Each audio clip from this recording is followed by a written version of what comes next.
الا ضيم فول ومكفول. بس قبل ما نبدا بالطريقه اليوم، الطريقه راح تكون مختلفه على طريقته هنا وبها شويه ضحك. فقبل لا نبدي صلوا على محمد وعلى محمد وخلونا لايك ومتابعه وشارك المقطع ويلا نبلش. اول شي عندي اليابسه راح انقعها بثوم ومي دافي ليله كامله والصبح اشتغلها. هسه نقعناها والصبح اشوفكم اياها في مال الله. هسه هاي بعد ما نقعتها ليله كامله ومي دافي ارو وثوم، شوف ليها شلون صايره. هسه بدل مايها واسلقها. هسه اضيف لها ماي وصعدتها على هيتر كهربائي على راحتها تستوي. هسه خليتها على هيتر كهربائي واعوفها براحتها لما تستوي وارجع لها. هاي الفاصوليا بعد ما سلقتها شوف ليها شلون ذايبه. هسه نوم راح اشتغلها واشوفكم. عندي هذا الماي الفاصوليا ما ذبيته راح اطبخ بيه، شوف لي لين المونه كلها هنا.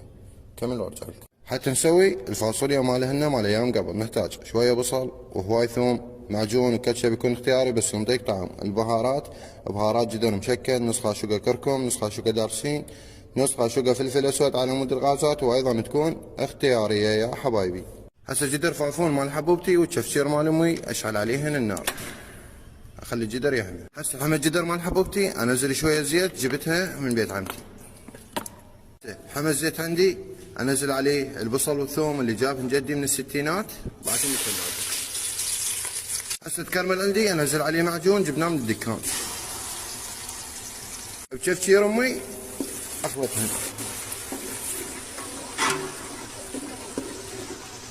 هسه ثخن عندي القوام انزل شويه ماي الفاصوليا من بيت عمي شويه واخلطهن بشفشير امي وجدر حبوبتي راح اسوي كم اكله سكينيه.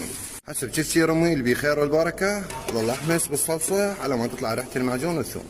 مود ما يزعلون خوالي جبت شويه بزار من عندهم ويكون اختياري النزله. محتوانا اكلات بسيطه. ورا ما نزلنا البزار نبقى نحرك بيها على ما تطلع الريحه. بشفشير امي اخذ الفاصوليا جابها ابوي وسلقتها انزل بيها على الصلصه حتى تكمل طبخه العائله. سلامكم العافيه. انزلها وارجع لكم. هسه بعد ما جمعنا العائله والمكونات بجدر حبوبتي هسه ننزل عليهم شويه ماي نخليهم يستمرون يا حبايبي والله يلم شمل كل واحد. هسه بشفشير امي نحركهم. هسه اخر مرحله شويه ملح من بيت خالتي. بس قبل ما نضيف الملح اذا بعدك ما تابعني وخلي لنا لايك وخلي لنا الشمل. هسه ورا ما ضفنا الملح نتركها 10 دقائق ونطفيها طبختنا جاهزه وشوفها. ولا تنسى تخلي لنا لايك ومتابعه. وهنا كملت اليابسه مالهن وتدللون عليكم مليون